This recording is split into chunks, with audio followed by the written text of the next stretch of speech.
the Executive Vice President and Chief Financial Officer of Baytex, followed by Lars Glemser, Vice President and Chief Financial Officer of Vermilion Energy. Thanks for joining us, gentlemen. Thanks. Good morning. Great. So wanted to start off and just kind of go through each person, and if you could tell us a little bit about your company and how you guys have been surviving the year of the pandemic. Derek, if we could start with you. Sure, thanks. So I'm the Chief Financial Officer for Seven Generations. Seven Gens is a Western Canadian producer. We're exclusively operating in the Montney Formation. The Montney is one of Canada's largest resource plays. We focus largely on the liquids rich, and as a result, we're Canada's largest condensate producer. Company today is guiding to produce between 175 and 185,000 BOE per day for the 2020 calendar year. Condensate is a bit of a unique product in Western Canada. It's the only hydrocarbon product that's structurally short in Canada. The primary use of condensate is as a diluent for oil sands producers to blend with their production to allow the product to flow down a pipeline. Today, Canada's needs for that product are in the range of about 700,000 barrels per day, and Canada produces about 420,000. So that structural shortage we foresee continuing, and I think that bodes well for the outlook for the commodity price. How we've done during the pandemic, like everyone, this was a challenging year. Last year, we were producing about 200,000 barrels a day, and coming into the 2020 year, we had set a preliminary budget last November to invest $1.1 billion in a capital program. With the combination of the Saudi-Russia price war and demand destruction from the pandemic, we reset our budget earlier in the year to a capital expenditure level that we thought would be able to be self-funded in the prevailing commodity price environment at the time. That resulted in us pulling our capital budget back to $650 million, and there was a consequent reduction in our productive capacity down from about 200,000 barrels a day last year to that range that I quoted earlier. At that expenditure level, we do think we'll be able to self-fund this year. In fact, with a modest recovery in commodity prices from since we made that adjustment, we're now expecting a degree of free cash flow generation this year. So in addition to pulling back our capital program, we did get very, very aggressive with our hedging program when we started to see signals that commodity prices could soften. We locked in about 85% of our WTI exposure for the balance of the 2020 year at just over $45 WTI. And that level of hedging carries on through the first quarter of next year. We recently started to see condensate prices improve as oil sands production has come back online, and we think we're well positioned for a continuation of a commodity price recovery. Great, thank you. Rod, tell us a little bit about Baytex and how you guys are surviving this year. Sure, thanks, Catherine. Similar to Derek, it's been a very challenging year.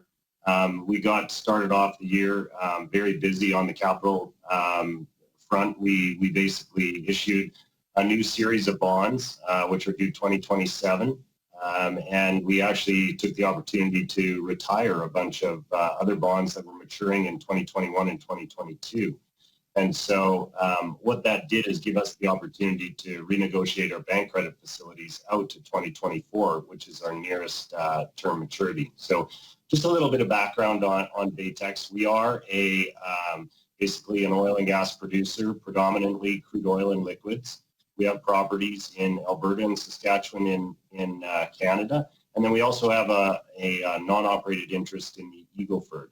Our production would be split about 60% to Canada, which is kind of a mix of heavy oil and light oil, and then the light oil properties that we would have in the U.S. and the Eagle Ford. 2019 was a great year for us. WTI averaged about just over $56, and we were able to generate over $300 million of free cash flow. And we've been really focusing on trying to generate free cash flow to delever our balance sheet. We've had a little bit more debt than we wanted to when we came into the commodity price downturn. And so we've been adjusting our plans to basically create free cash flow and deleverage the balance sheet. But the activities at the start of the year were really focused on, that sending out the new series of bonds and basically setting up our maturity stack. And then quite quickly after that, we got into the COVID response. And our initial response was basically ensuring the safety and health of our personnel as well as our operations. And that quickly evolved into, once we had people working from home, which happened very quickly, retooling the business. And so, give you an example, we spent just over $177 million in Q1. We basically stopped capital spending in Canada and moderated our pace of development in the U.S. And in Q2, we invested only $10 million in our assets, and we were still able to actually generate free cash flow during Q2, which was an extremely volatile period. We're now focused on 2021 and what our plans are looking for 2021. And I'd say our focus is really on retooling the business to the new commodity price environment. And so if we're in a $40 to $45 environment, we're basically spending enough cash flow to keep operations stable. And then as commodity prices improve, we're looking to take the opportunity to use that free cash flow to delever the balance sheet. But essentially at lower commodity prices, we're going to be spending cash flow to maintain operations as best possible. And as prices move up, we see that going to the balance sheet and further delevering. Just to put that into perspective, we see ourselves at $45 WTI. We're able to sustain our operations in that 75 to 80,000 barrels a day. And that would be investing about $300 million of capital, kind of 50-50 between our U.S. operations and our Canadian operations. So maybe I'll stop there at the risk of rambling on. We can talk a lot about Baytex, but everybody's here. So I'll stop there. Great. Lars? Great, thank you. So Vermilion Energy is an internationally diversified company. To put it into perspective, we've got about 60% of our production coming out of North America for 2020, 35% Europe, 5% Australia. Production guidance for 2020 will be in the range of 94 to 98,000 barrels a day. So, I think what we really provide is a diversified business in terms of commodity price exposure. The way to think about Vermilion from a commodity perspective is light oil and condensate is the primary investment in North America. Light oil in Saskatchewan, condensate in Alberta, light oil in Wyoming. And then Europe, we do have exposure to Brent crude as well as the European gas pricing side. Depressed price environment here in 2020, I think the thing we like to point out is strip pricing for European gas in 2021 projected to be in that $6 Canadian MCF range. So, I think that's what you get with Vermilion is that diversified portfolio. In terms of response to the pandemic, I think the way to think about Vermilion's asset base is very short cycle investment in all three of our jurisdictions. So we started with initial capital guidance for 2020 of $450 million. We've now cut that back to $360 million. In addition, in the past, all of our free cash flow, or a good chunk of it, was used to fund the dividend. We have now suspended that. So in conjunction with the capital program, as well as some cost cuts through the rest of the business, we've eliminated about $520 million of cash outflows from the business. So that's been Vermilion's response from a financial perspective in response to COVID.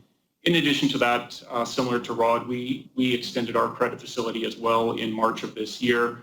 That is a covenant-based credit facility, which is now turned out until May of 2024.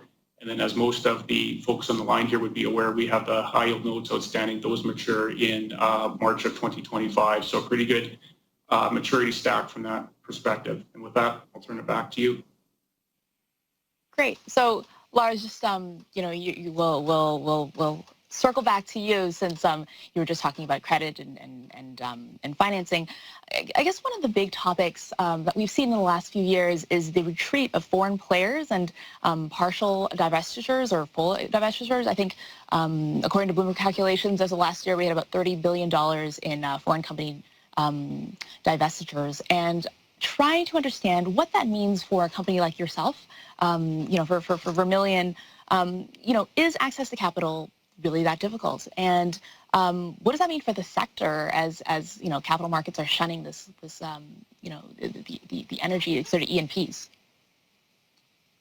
Yeah, so I think we keep very close tabs on the majors in terms of their M&A plans or divestiture plans. I would say historically Vermilion has been an acquirer of assets from the majors in Europe opposed to North America. So that's where we really try to keep tabs on that group of companies. Now, in terms of how you fund acquisitions, I think in the past there was a little bit more ability to access capital market, whether that was debt or equity.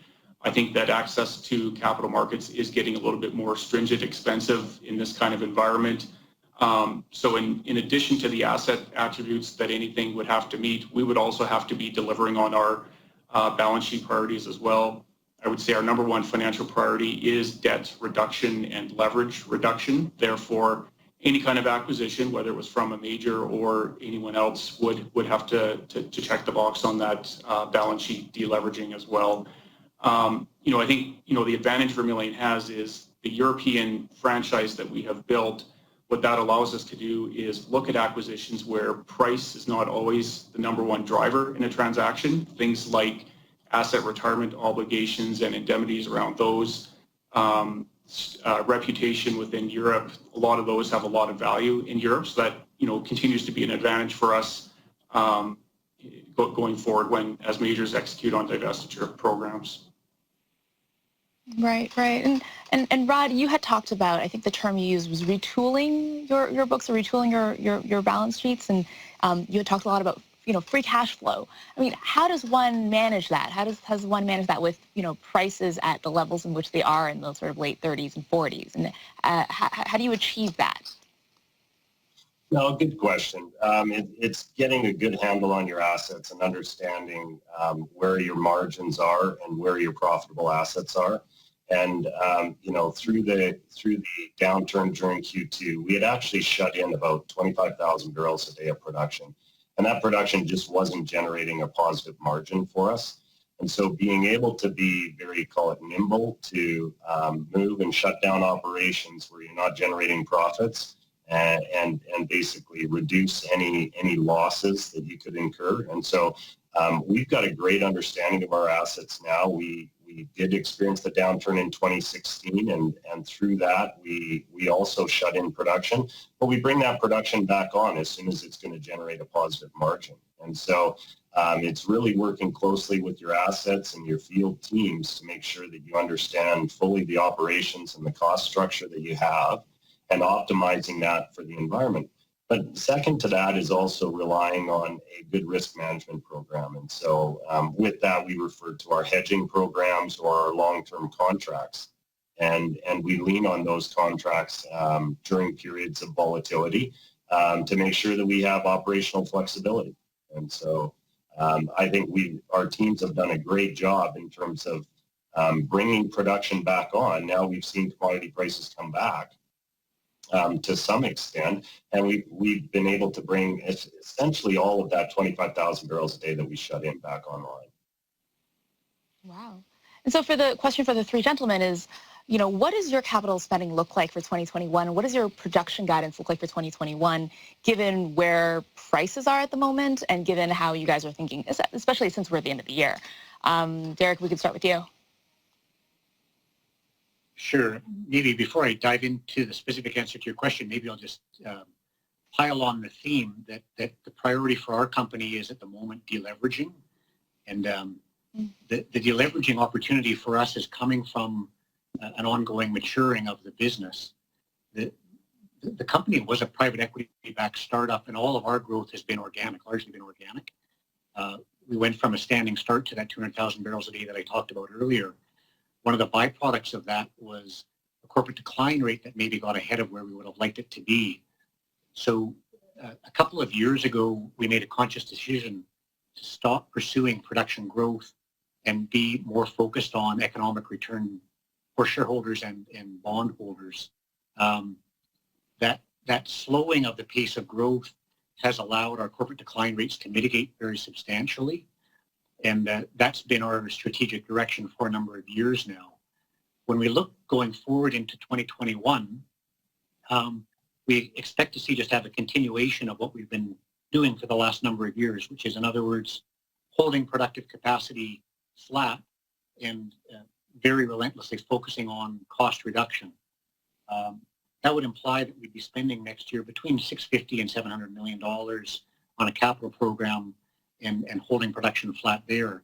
I think the real story there, though, is with decline mitigation and with pretty significant improvements in the costs to drill, complete, and tie in our wells, our corporate financial break-even has been steadily coming down and is projected to continue to come down. A couple of years ago, we would have expected that we needed a $55 WTI world to self-fund staying flat. Coming into 2020, we now think we're around 42. Going into 2021, that's probably coming down a couple of dollars further. So we're very, very much focused on making a business that's more resilient in more modest commodity price environments. The cost reduction that I alluded to is pretty substantial. Our drill complete tie-in costs for the first half of 2019 were just under $10 million a well. For the first half of this year, we were around 7.1 to 7.4 on the second quarter and the first quarter. So very, very dramatic cost improvement. Quite often people have been asking us how much of that is on the back of suppliers that are desperate for work because of the COVID situation.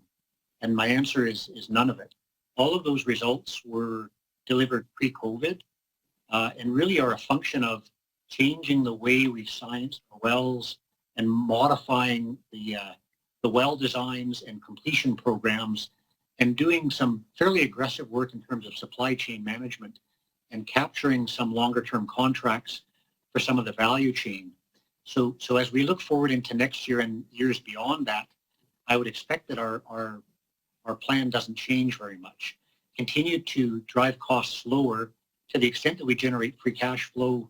I use that to delever, and when we hit our balance sheet targets, which I think we could probably hit within a year or two, then we'll revisit the opportunities to utilize that free cash flow, whether it's dividend, NCIB, or some modest degree of return to growth. But next year looks relatively similar to this year, just with a better cost structure. Got it. Rod, how about you? Yeah, so similar to Derek, I think we've seen, great strides in the business in terms of building efficiencies. And I think through one thing that's happened for us in particular is the downturn's given us an ability to kind of reset production levels. And so we used to produce about 95 to 100,000 barrels a day. Now we'd be between 75 and 85,000 barrels a day. And so with that, and that's happened through a reduction in capital spending during 2020. But what that's done is we've actually seen a reduction in our overall decline rate, much like Derek has said. So our corporate decline rate before used to be about 34%. It's probably down to 29% now. When we set our 2020 capital budget, we would have had capital efficiencies that would have been about $17,000 a flowing barrel. We're now projecting that to be about $15,000 a flowing barrel. And similar to Derek, where 2 years ago we would have needed $55 to sustain our business, we now see our business being sustainable in a $45 environment. When we look at our plans for 2021, we haven't set them yet. We will set, our budget will be released in early December after we meet with our board. But I think the key to the budget is it's going to be flexible. In a lower commodity price environment, we're going to be spending less and trying to generate as much free cash flow or just spend cash flow at, definitely the low levels.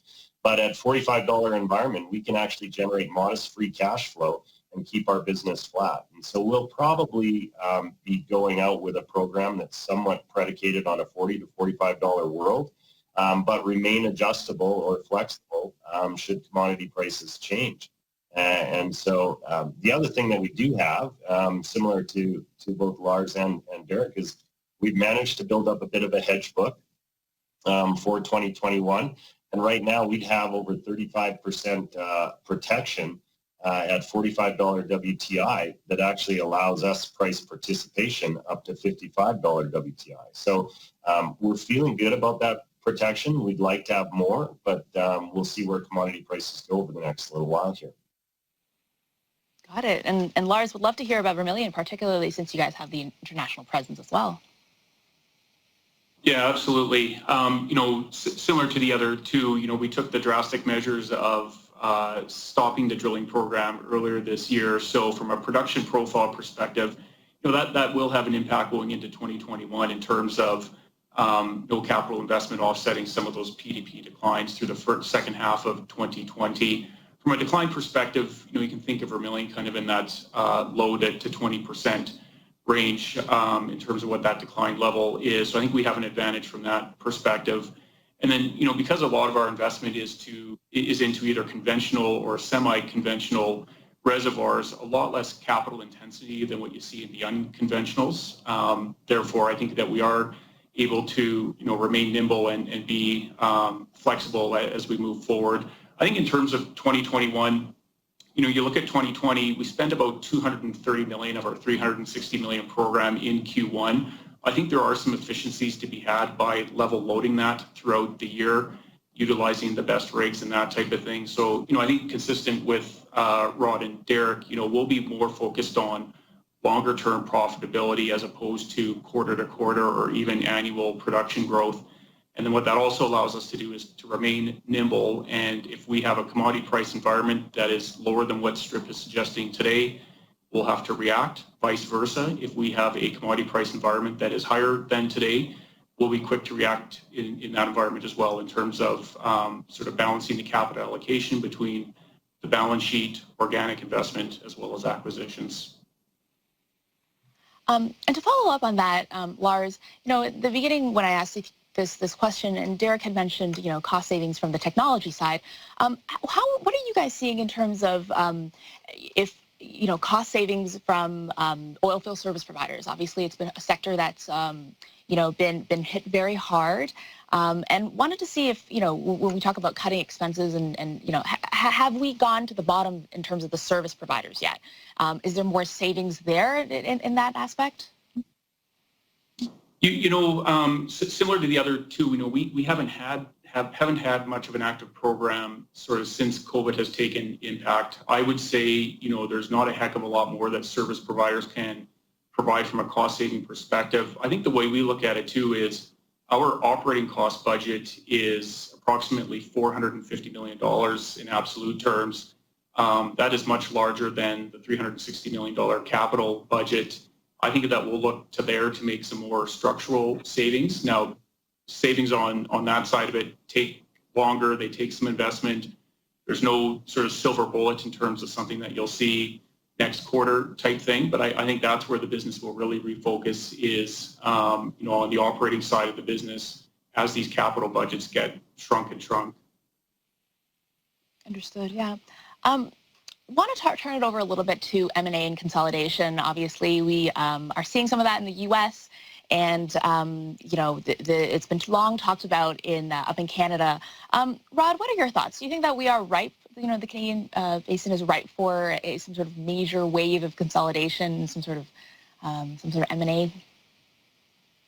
I think we're starting to see some transactions take place, but I think, both Lars and Derek touched on it a little bit in terms of when you do look at a transaction or an asset acquisition.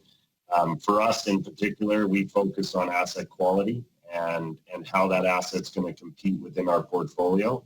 We have, over 10 years worth of, organic drilling opportunities on the lands that we hold today. And so any asset acquisition that we would look at or M&A transaction going forward, you got to look at the attributes that are there. And you don't want to just do a transaction. Historically, people have maybe looked to grow by transaction, but I would say people are looking for definite synergies and reasons for transactions to happen.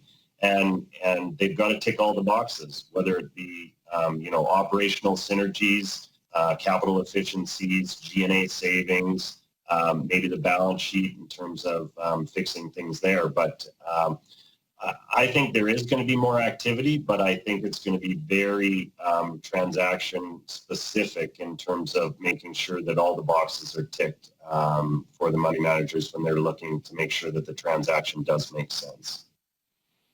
Yeah. Derek, what are your thoughts on this topic? Yeah, I think that there's a very recurring theme right now that with the commodity price reductions and the resulting valuation reductions, oil and gas companies are diminishing in investor relevance. And it's harder and harder to get investor attention as companies, even Exxon, are falling out of major indices these days. So there's been a fairly, as I said, recurring theme that scale is important just to counter that. I think I subscribe to that theory. Scale usually comes not only with relevance, but it comes with efficiencies, comes with possibly product and play diversity and geographic and political exposure diversity. All of those are potentially valuable things. And then I'd repeat what Rod had to say.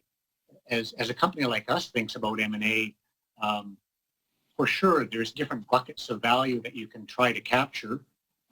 Potentially valuation re-ratings from scale, potentially the synergies bucket. When we think about M&A and where we might most appropriately capture synergies, it would likely be consolidation within the Montney. But for us, when we look throughout the Montney, we're already the most liquids-rich producer in the Montney. We have a longer-term bullish outlook on the way condensate will behave. So to consolidate within the Montney would minimize our exposure to that particularly strong product. Potentially that can be counterbalanced with synergies. Potentially, if you get enough scale, investment grade is on offer, and that's of course of interest to the viewers of this panel. I think that there will be more M&A, absolutely. I think most of the transactions that you've seen to date have been transactions where one counterparty is in distress. What you've not yet seen is combinations where two strong companies are coming together. I might say Devon and the WPX are the example that proves me wrong there. But generally, you've not seen strong companies combining. I think that that's going to be the next step for us. In order to move forward with M&A, we need to find something that competes with our internal inventory. And frankly, there's not very much. The rates of returns and the PIRs that are in our internal inventory literally are amongst the best in North America. And we've got probably 20 plus years of identified inventory in the upper and the mid Montney. There's an emerging play in the lower Montney that could add 5 to 6 to 7 years to that inventory if it continues to develop the way that we're seeing it so far. We don't have a need for M&A per se if there's a way to make our company better. And by better, I mean more capable of delivering free cash flow throughout different points in the commodity price cycle. We might be interested, but it's a pretty high bar for us. Yeah. We don't have a lot of time, so I want to run into a quick lightning round. How is this going to work is Derek, Rod, and Lars. I'm going to do it in that order, and I'm going to ask you a question. I want 1 or 2 word answers if possible, and want to get a quick thought and no explanation. Are you guys ready? Sure. All right, let's start. Let's start here. What number, WTI, do we need to see across the board growth again? Derek. 50 plus. Rod. 50 plus. Lars. 60. Do you think that by mid-year 2021 we're going to see a big wave of industry consolidation? Derek. No. Rod. I'm agreeing with Derek again. No. Lars. No. Okay. Biggest political risk going into the year end 2020. Derek. Biden winning the election. Rod. Uncertainty over the election. Uncertainty. One more word. Okay. Elections. Lars. I agree with Rod, hung election results. Okay, biggest political risk going into 2021, Derek. Exposure to retreat from support of the hydrocarbon industry. Okay, Rod. Yeah, along those lines, just more regulation and that is basically adding cost and incremental challenge to the industry. And Lars. Yeah, I'll stay on theme. Regulation that doesn't align with reality. Okay, I got two more for you guys. Next pipeline that will come into service between KXL, TMX, Line 3 replacement, or Line 5? Derek. TMX. I think Line 3. Line 3 will be first. Lars. I'll go Line 5. And last question. Will we see, and I'm not even going to say $100 oil, but $80 oil in the next 5 years? Derek. No. Rod? I don't necessarily think we'll see 80, but we're going to see a more constructive environment because the investment that's required in order to keep things going is definitely